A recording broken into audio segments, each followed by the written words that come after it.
Osaka, Japan, Kagemasa Kozuki started a business leasing and repairing jukeboxes. Not games, not arcades, jukeboxes. 4 years later, that small maintenance operation incorporated as Konami Industry Company Limited and began building amusement machines. Within a decade, the company would help define what an arcade game could be. Shooters, sports games, the earliest ancestors of the fighting game genre. A company that did not start in games would end up shaping the medium. Another empire, another case. Here's what really happened. Konami's origin story doesn't begin with a video game. It begins with jukeboxes. In 1969, Kagemasa Kozuki started a business leasing and maintaining jukeboxes in Osaka. It was unglamorous mechanical work, keeping machines running, servicing routes, nothing that looked like the future of entertainment. But it gave Kozuki something valuable, a foothold in the coin-operated equipment business, and an understanding of how machines that took money from strangers actually needed to work. In March 1973, that business, formally incorporated as Konami Industry Company Limited, was just 1 million yen in starting capital. This is the real founding moment for the company as gaming history remembers it. The point where Konami moved from servicing jukeboxes to manufacturing amusement machines for arcades. What Konami actually built first and when is murkier than most corporate histories admits. By the end of the decade, the company that served drink machines and jukeboxes was about to put its name in some of the most influential games ever made. By 1978, Konami was producing coin-operated video games, including a title called Block Game. Whether that was truly the company's first release is disputed. Some sources point to an earlier 1977 title, others to even more obscure prototypes, and none of it is settled cleanly enough to state as fact. What's certain is that Konami spent the late 1970s finding its footing in an arcade industry it had not originally set out to join. In January 1979, Konami began exporting products to the United States. The company was no longer just building machines for Japanese arcades. It was about to compete on a global stage. Then came 1981, the year everything changed. In 1981, Konami released Scramble, a side-scrolling shooter that became a genuine hit, reportedly moving over 15,000 cabinets in the US within 5 months through licensing partner Stern. The same year brought Super Cobra, a commercial success in its own right. But the game that put Konami on the map internationally was Frogger. Developed by Konami and distributed in North America through Sega Gremlin, Frogger became one of the top-grossing arcade games of 1981, a genre-breaking hit that proved arcade games did not have to be shooters to succeed. Exact authorship inside Konami is still debated by historians. Programmer Takahide Hirama is one of the names most consistently tied to the game's development, even though formal credits from the era are incomplete. 1982 brought Time Pilot, designed by Yoshiki Okamoto, a designer who would later become one of the defining creative forces at Capcom. Okamoto has recalled in later interviews that Time Pilot faced internal resistance before release, though the exact details of that resistance vary depending on the telling. What's not in dispute is the result. Time Pilot became one of Japan's top-grossing arcade titles that year. Konami was not just making hits anymore. It was building an identity, and the next few years would prove it was not a one-genre company. 1983 brought Track and Field, a sports game that became a genuine phenomenon, reportedly drawing over 1 million competitors in an official 1984 tournament held with Century, one of the largest organized video game competitions of its era.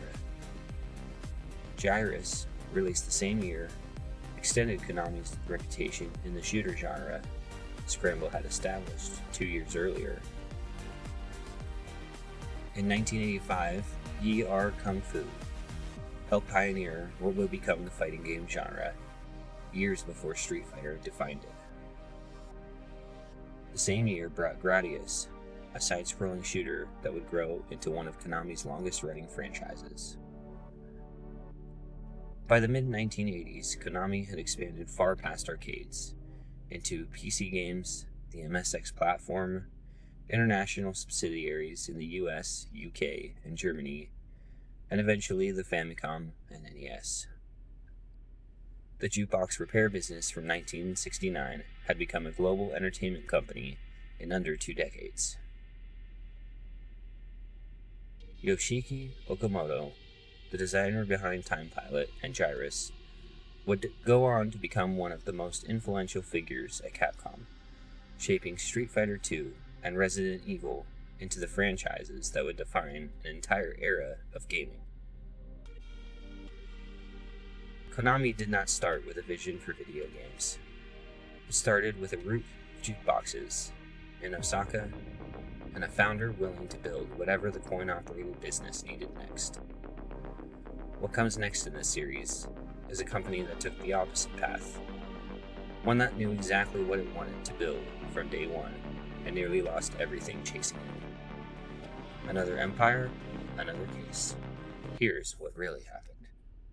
May 31st, 1960, Tokyo. A company called Service Games of Japan was dissolved. Not a merger, not a rebrand, a shutdown. After years of allegations that followed it from one U.S. military base to another. 3 days later, its founders started 2 new companies instead. One of these companies would eventually take a shortened version of the old name for its own, Service Games, SEGA. Another empire, another case. Here's what really happened. In 1940, 3 men, Martin Bromley, Irving Bromberg, and James Humpert, formed a company in Honolulu to supply coin-operated machines to U.S. military bases. By the early 1950s, that business had become Service Games, and it had followed the U.S. military itself across the Pacific, into Japan, then further into the Far East, wherever American bases needed jukeboxes, slot machines, and amusement equipment.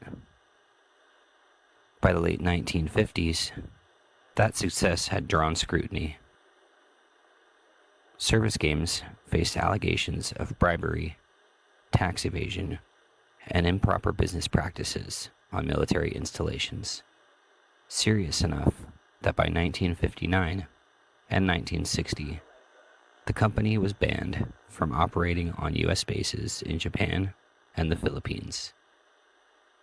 Some of it stuck, some of it didn't. A 1964 U.S. tax court proceeding would later find no fraud in at least one matter tied to Bromley and the company. But the damage to the business itself was already done. On May 31st, 1960, Service Games of Japan was formally dissolved. 3 days later, its founders didn't disappear. They just split into 2 new companies, and one of them was about to meet the man who would actually turn this into something worth remembering. On June 3rd, 1960, two new companies rose from Service Games' dissolution: Nihon Garaku Basan and Nihon Kikai Saizo. One built slot machines. The other distributed jukeboxes and coin-op equipment. In 1964, the two merged back into a single company under the Nihon Garaku Basan name. Meanwhile, an American Air Force veteran named David Rosen had been building something completely separate. In 1954, Rosen started a phone booth business in Japan under the name Photorama. By 1956 or 1957, he pivoted into importing American coin-operated amusement machine, a business that, at the time, barely existed in Japan at all. In 1965, Rosen Enterprises merged with Nihon Garaku Basan. The combined company took a new name, Sega Enterprises Limited. Sega, widely understood as a shortened form of Service Games, the company whose collapse 5 years earlier had made this merger possible in the first place. A band company, a photo booth salesman. 1 year later, together, they build the thing that actually made Sega's name mean something. In 1966, Sega released Periscope, an electromechanical submarine simulator game built under the direction of engineer Shikanosuke Ochi. Players looked through a periscope viewer and fired at ships crossing a miniature sea. It became a genuine sensation, both in Japan and internationally, and helped establish Sega as more than just an importer of other companies' machines. It's worth being honest about how unusual Periscope actually was for its time, and about who else was building something similar. Namco, under Masaya Nakamura, had its own Periscope-style game around the same period. Whether Sega's version was the definitive first is genuinely disputed among video game historians. What's not disputed is the result. Periscope became Sega's breakthrough, the machine that proved the company could build originals, not just import them. A company built from the wreckage of a banned military supplier had just built one of the biggest arcade hits in the world. What it did with that momentum over the next decade is a completely different story. David Rosen would spend the next 3 decades running Sega's American and international operations, a role that eventually connects directly to the console wars this series will cover in full later on. He passed away on December 25th, 2025, having remained connected to the company he helped build for nearly his entire life. Sega didn't begin with a garage, a genius, or a single founder's vision. It began with a banned military contractor, a dissolved company, and a photo booth salesman who happened to be in the right city at the right time. Everything Sega became afterward, the arcades, the consoles, Sonic himself, traces back to a shutdown nobody involved would have called a beginning. Another empire, another case. Here's what really happened.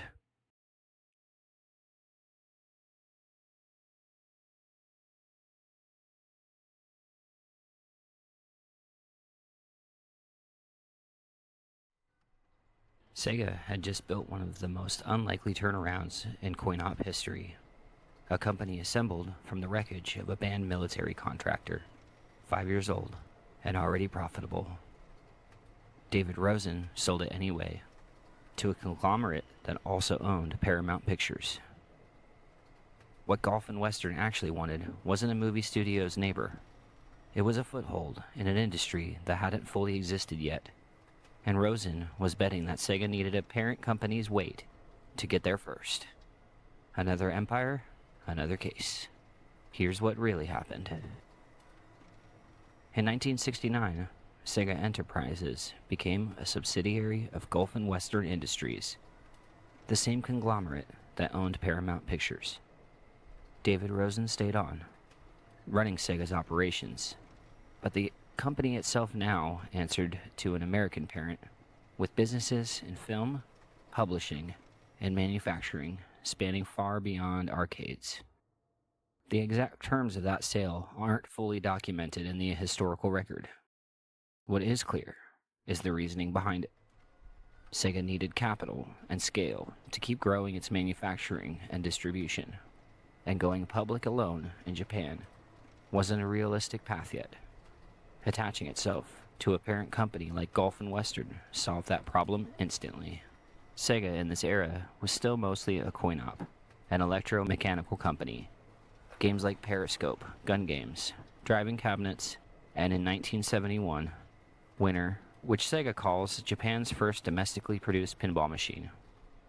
The shift toward what we'd recognize as video arcade gaming didn't fully arrive until 1973, with a Pong-style title called Pongtron.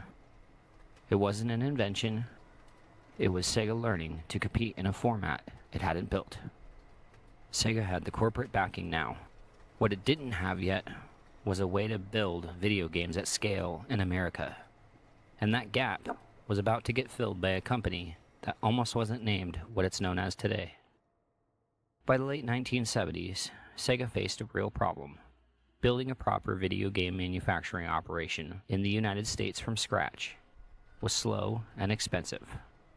According to Gene Candelore, a figure tied to the company at the time, Sega's leadership made a different call.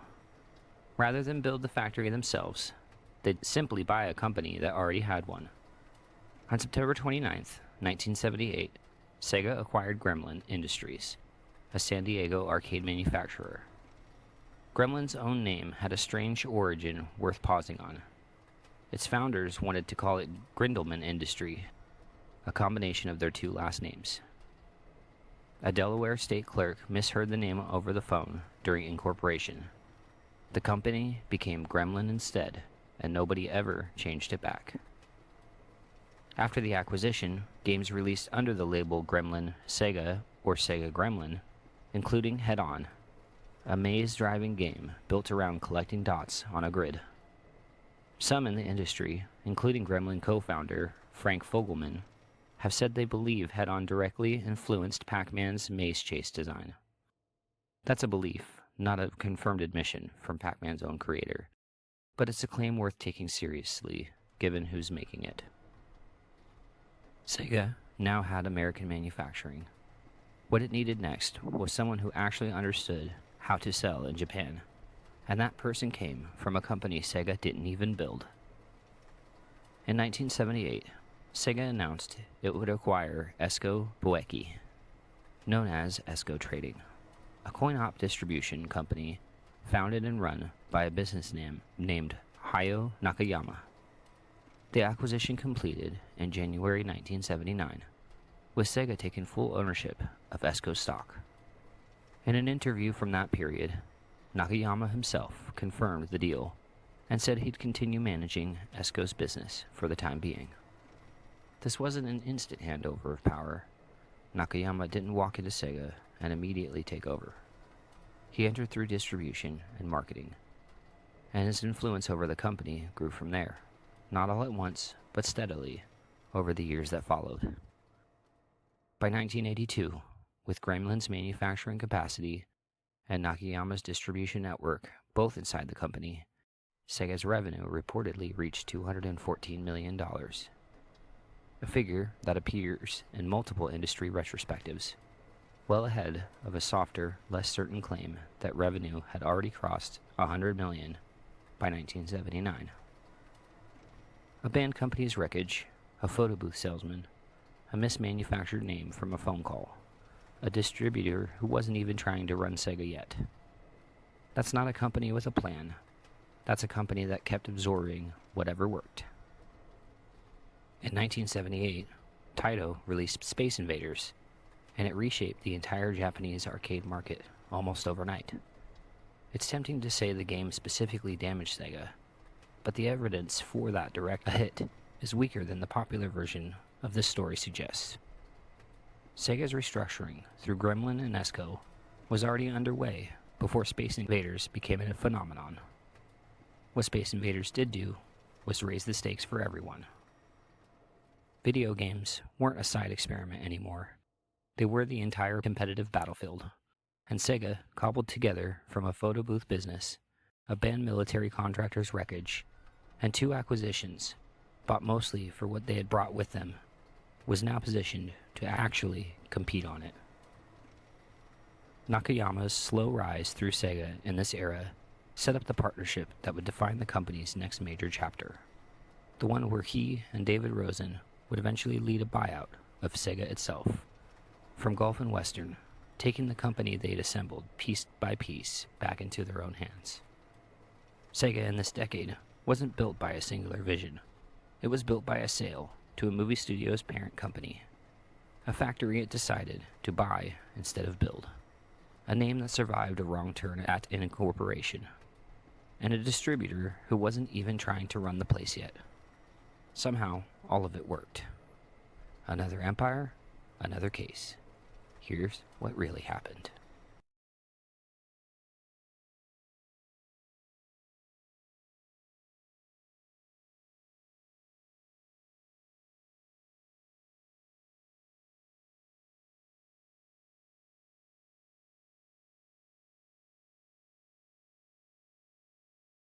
Ray Kassar looked at David Crane and told him he was no more important to Atari than the person on the assembly line who puts cartridges in the box. That was May 1979.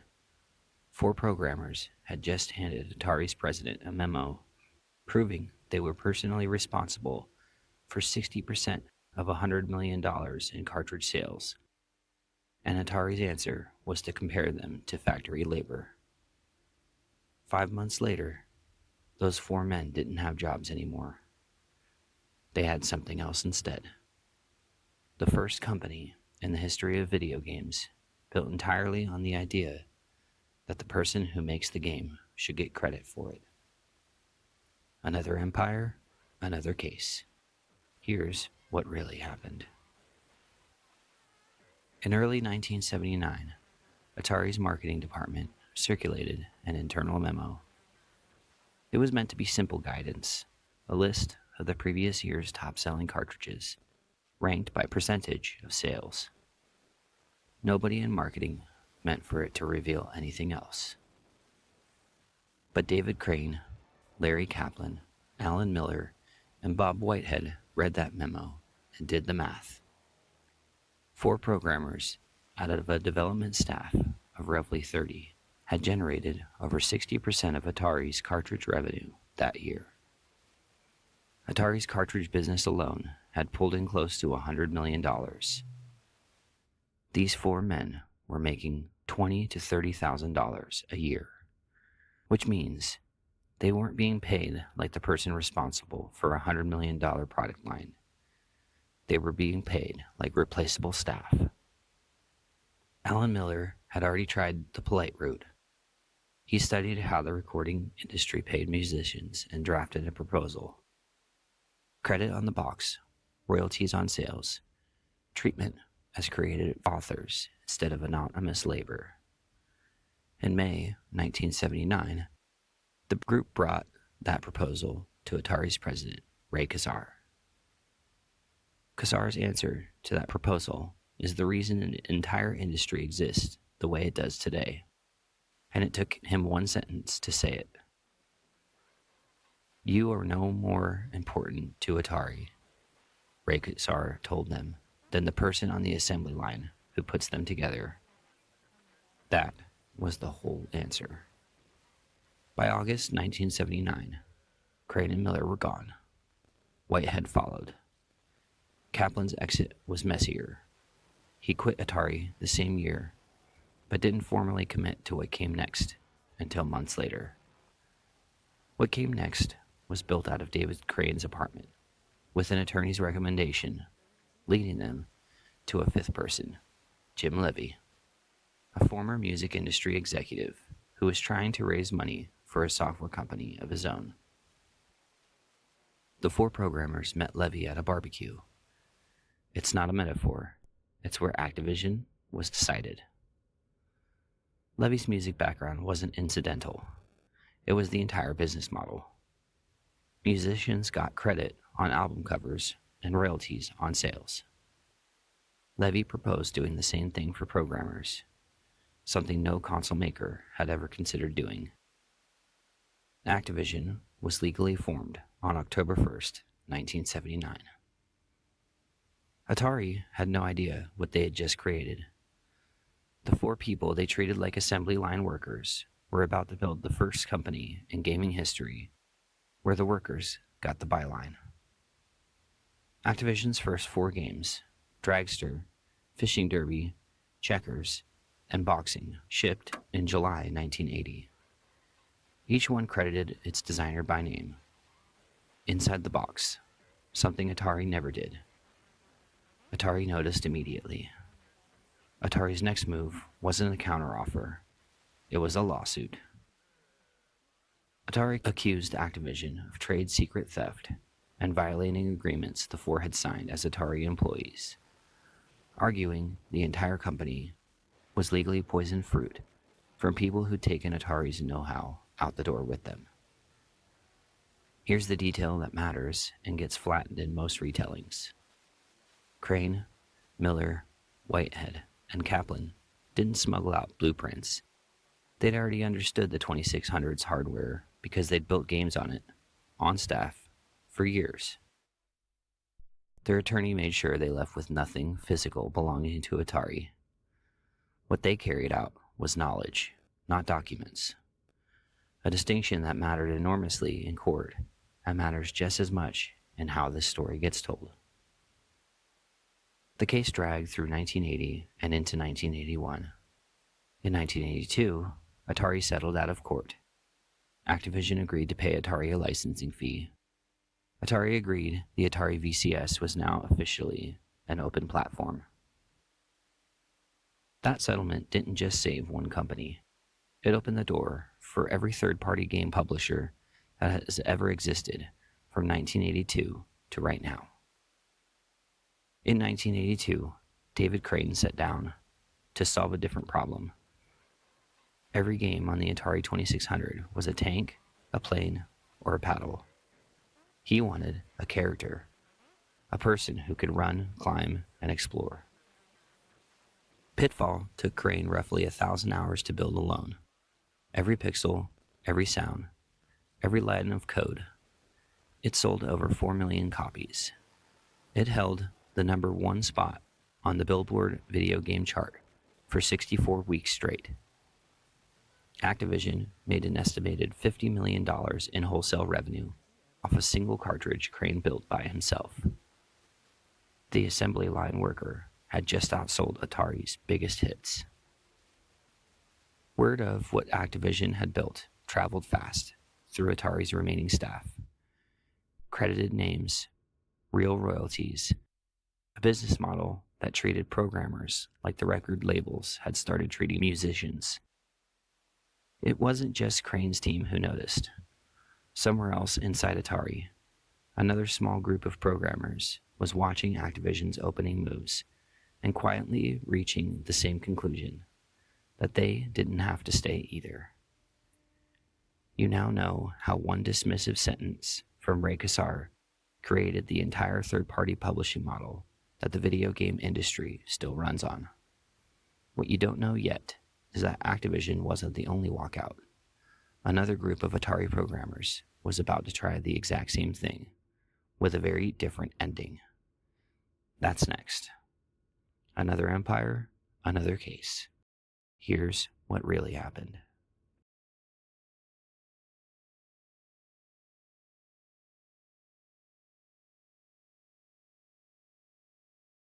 A board game company old enough to have existed before the Civil War made a bet on video games, and the bet won so completely it sold out its entire first holiday production run.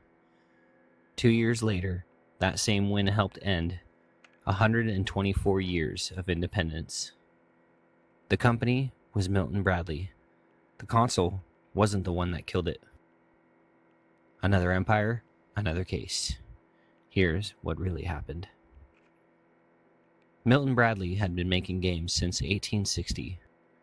By the time it entered programmable video games, the company was nearly 120 years old.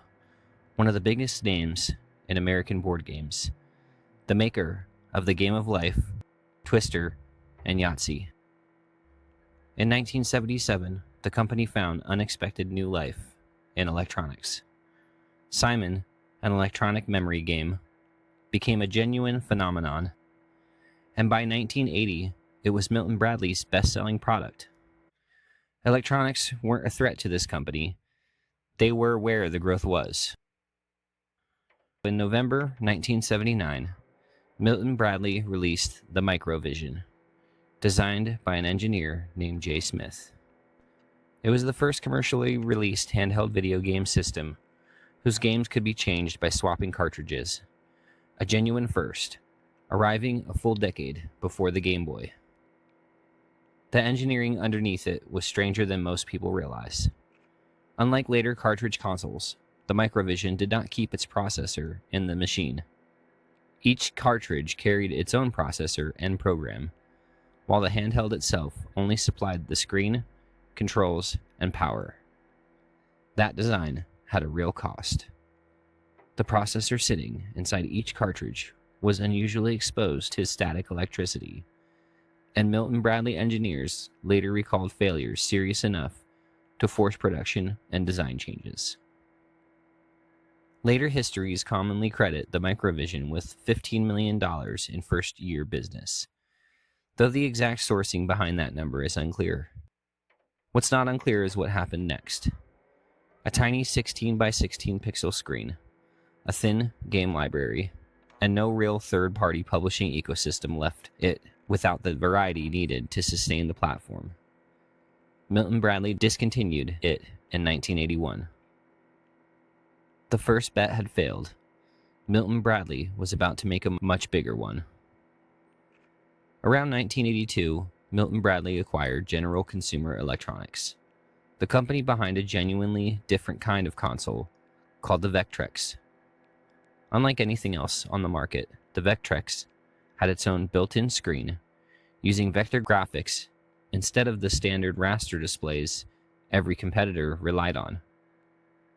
The Vectrex launched in limited American test markets in late 1982, priced around $199, and the reception was real. Contemporary analysts had expected somewhere around 100,000 units sold that first season. Some later accounts placed that number as high as 147,000, though no fully audited figure has ever surfaced. Either way, it was strong enough that Milton Bradley moved to expand the console nationally in 1983. This wasn't a small side project anymore. This was Milton Bradley, one of the most established names in American toys, betting seriously that it could compete directly in home video games, backed by a product that critics and early buyers both seemed to genuinely like. The Vectrex had everything going for it. But then, 1983 happened to everyone at once. The video game crash of 1983 didn't spare Milton Bradley just because it was a board game company at heart.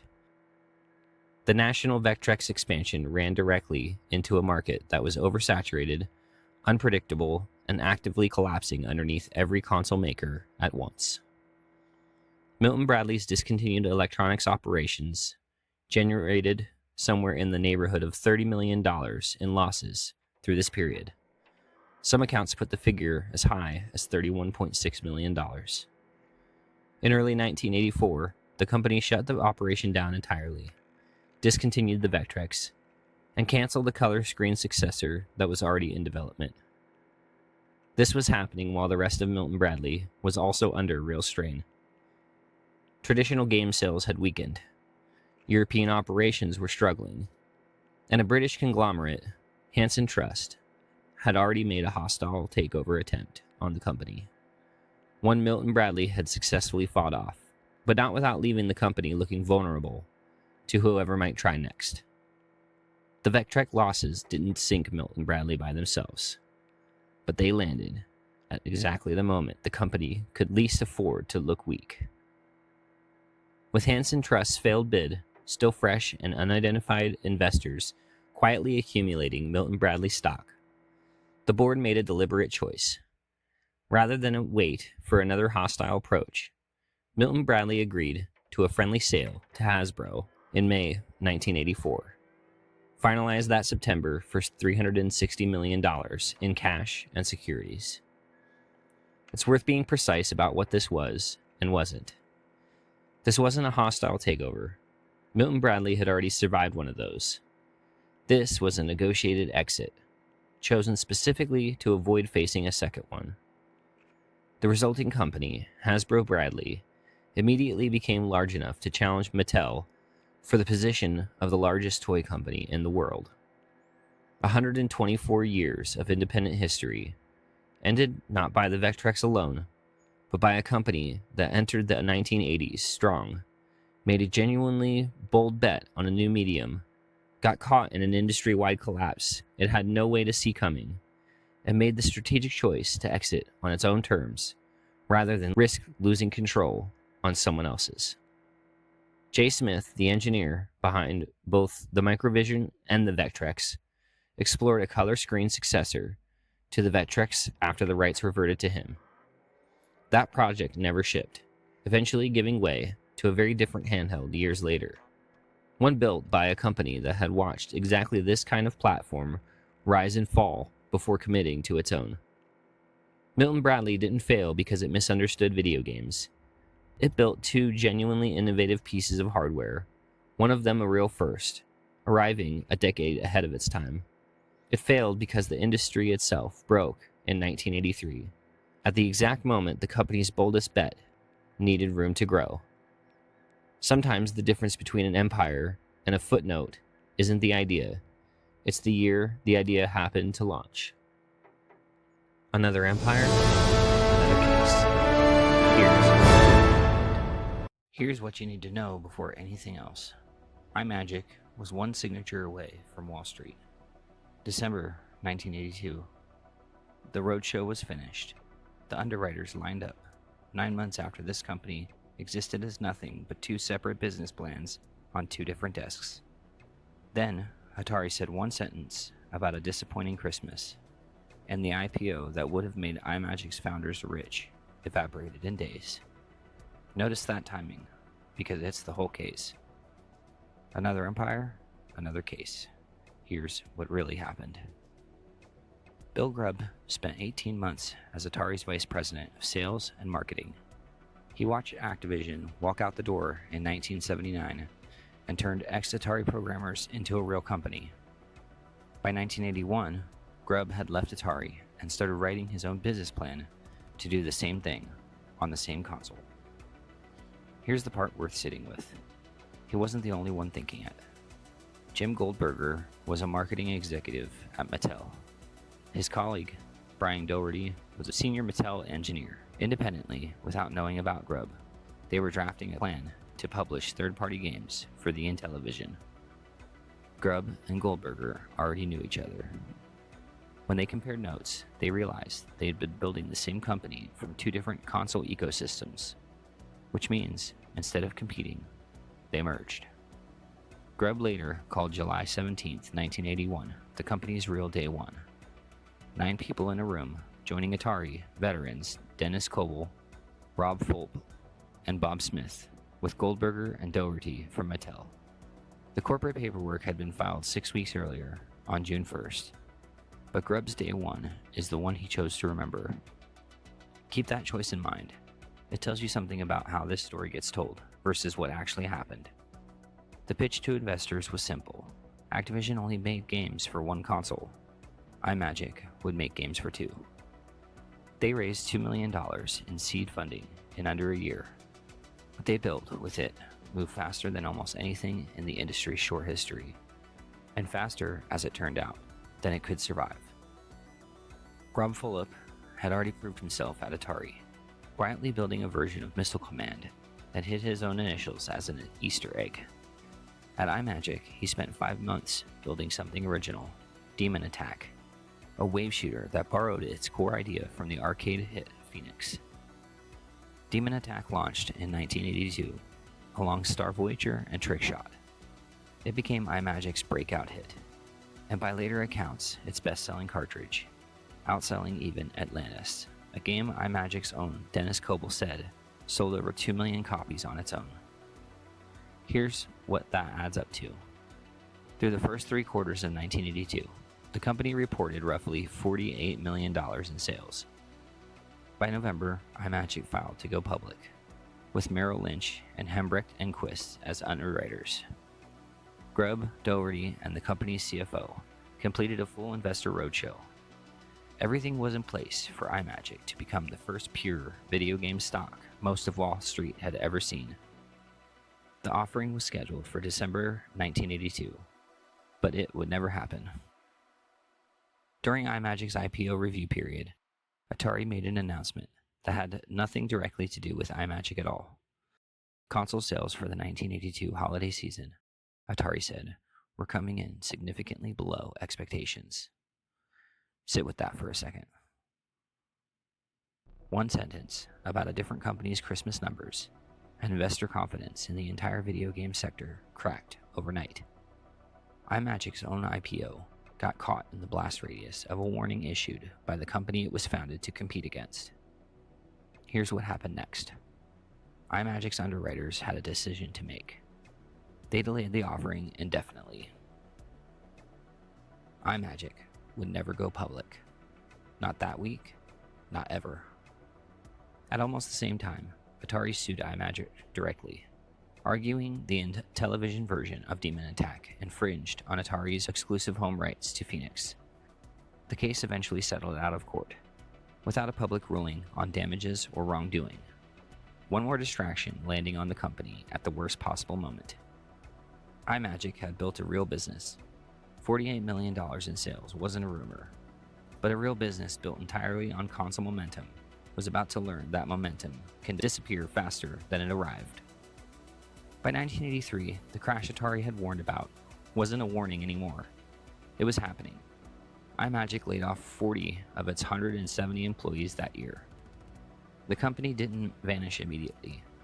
It showed up at CES in 1984, still pitching new platforms, still trying to diversify into computer software. But the momentum that had carried it from 9 people to a nearly successful IPO in 18 months never came back. Most accounts place iMagic's actual end sometime around 1986, though nobody has ever pinned down an exact date. Some of its games later resurfaced under Activision's name. But here's a detail worth holding on to. Bill Grubb himself said in 2003 that the rights were never formally sold to Activision or to anyone else, which means even iMagic's afterlife is still, in a small way, unresolved. You're getting the same uncertainty the people who lived it never fully resolved either. iMagic proved something Activision alone hadn't fully proven yet, that the new third-party gold rush wasn't limited to disgruntled programmers. It could attract real venture capital, a real Wall Street pitch, and companies from entirely outside the games industry looking at cartridge sales and wanting in. One of those companies made board games, not video games, and it was about to place the same bet iMagic just lost. Here's what you're walking away with. A company that nearly went public in 18 months faded out within 4 years, killed less by its own mistakes than a single sentence from the competitor it was built to challenge. What you don't know yet is who else saw this gold rush and jumped in anyway, even after watching companies like this one nearly make it. That's the next case file. Another empire, another case. Here's what really happened. A science fiction writer called it a shamelessly exploitative little toy. 1982. He was reviewing a video game that had just helped generate $74 million in 6 months. The company behind it wasn't Atari. It wasn't Activision. It was a 100-year-old board game company that had never made a video game in its life until 18 months earlier. Another empire, another case. Here's what really happened. Parker Brothers had been selling games since 1883, when a 16-year-old named George Parker self-published a card game called Banking. By 1982, the company had survived nearly a century produced Monopoly, and quietly proven it understood electronic play too. In 1978, handheld game Merlin sold 700,000 units before its first Christmas alone, and would go on to sell millions more over the next several years. Which means Parker Brothers wasn't some outsider chasing a trend. It already knew electronic games could be enormous. Then, in early 1981, Atari came knocking. An executive from Atari's home computer division approached Parker Brothers about licensing its board games for cartridge versions. Parker looked at that request and reached a different conclusion entirely. If Atari wanted Parker's brands on cartridges that badly, Parker should be making the cartridges itself. The company spent $50,000 reverse engineering Atari's own hardware. Parker Brothers' parent, General Mills, also owned Kenner, and Kenner already held the toy rights to Star Wars. That corporate relationship became Parker's opening. While Atari was still negotiating for arcade rights, Parker Brothers quietly locked up Star Wars for the home. A company that had spent 99 years selling cardboard and dice was about to become one of the biggest cartridge publishers in America. It took them about a year. Parker Brothers didn't try to adapt the entire Empire Strikes Back into a cartridge. They picked one moment, Luke Skywalker's snowspeeder against the AT-AT walkers on Hoth, and built the whole game around it. Star Wars The Empire Strikes Back became the first officially licensed Star Wars video game in history. Alongside it, Parker released a home version of Sega's arcade hit Frogger. Parker's own promotional materials called it Superstar, and claimed the cartridge alone passed 3 million units sold in under a year. Between June and December of 1982, Parker Brothers' cartridge division brought in $74 million from a company that 6 months earlier had never published a single video game. But not every review was a celebration. Science fiction author Harlan Ellison reviewed the Star Wars cartridge for video review and tore it apart, calling it exploitative and pointing out the obvious flaw hiding under all that revenue. The game had no ending. You could only delay losing. Parker Brothers had just proven a board game company could out-earn video game companies at their own business. What they hadn't proven was that they picked a business built to last. Parker's strategy was never just Atari. The plan from the start was Atari first, then Intellivision, then home computers. A cross-platform approach that gave Parker an advantage hardware makers like Atari and Mattel didn't have. Parker wasn't tied to one system. It could sell to everyone. That was the whole point. It was also, unintentionally, the exposure.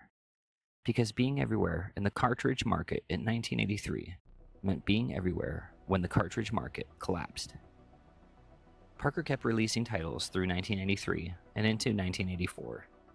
Q*bert, Popeye, Gyrus, Star Wars Return of the Jedi. This wasn't a company that panicked and fled overnight. It was a company that had bet heavily on a market that was disappearing underneath it in real time, and kept shipping anyway.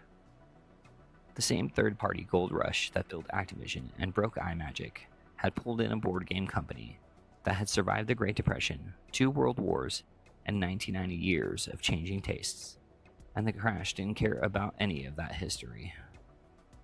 Parker Brothers didn't get the timing wrong on video games.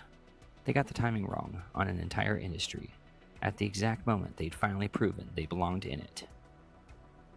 Parker Brothers' cartridge ambitions faded through 1984. Not a single dramatic exit, but a slow wind down, as the market it had joined simply stopped existing. The board game business, the one that had built the company for a century, never stopped. In 1985, Parker Brothers' parent company restructured its toy and game holdings into a new entity called Kenneth Parker Toys. In 1987, Tonka bought that company outright. In 1991, Hasbro bought Tonka. Parker Brothers survived every one of those changes as a name and a brand, just never again as a video game publisher. The board games outlived the cartridges by decades. Parker Brothers wasn't the only company that piled into cartridges during the same boom. Believing Activision had proven the model forever. Coleco, iMagic, and wave of others made the identical bet at the identical moment. What happened to the entire American video game industry in 1983, the crash that ended all of their cartridge ambitions at once, is bigger than any one of these companies, and it's the next chapter. You now know how a 100-year-old board game pushed out earned dedicated video game publishers within months of entering their business, and how that same speed made the fall just as fast. What you don't know yet is what actually happened across the entire industry in 1983. The collapse that Parker, iMagic, and dozens of others walked straight into, believing the good times had no ceiling. That's the next case file. Another empire, another case. Here's what really happened.